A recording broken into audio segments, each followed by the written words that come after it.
नमस्कार मंडळी, तुमचं स्वागत आहे माझं यूट्यूब चॅनलवरती। आणि आज तुम्हाला समजणार आहे की मी माहेरी गेली की माझी कशी मज्जा असते ना, हे सगळं तुम्हाला आजच्या ब्लॉगमध्ये पाहायला मिळणार आहे, त्यामुळे शेवटपर्यंत नक्की पहा।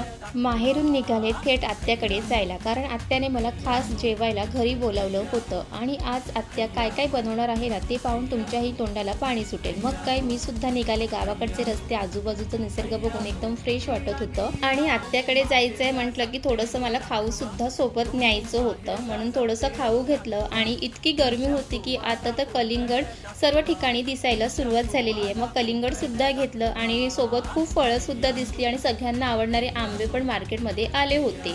आणि मग काय, बाजूला ज्यूस सेंटर पण दिसतं। मग मस्त थंडगार बीट ज्यूस पिऊन एकदम फ्रेश झाले आणि हे सगळं घेऊन शेवटी आत्याकडे पोचलो। आणि आत्याने खूप छान असं नाश्ता, कोल्ड्रिंक सुद्धा दिला आणि ते खाल्यानंतर खरंच खूप छान वाटलं।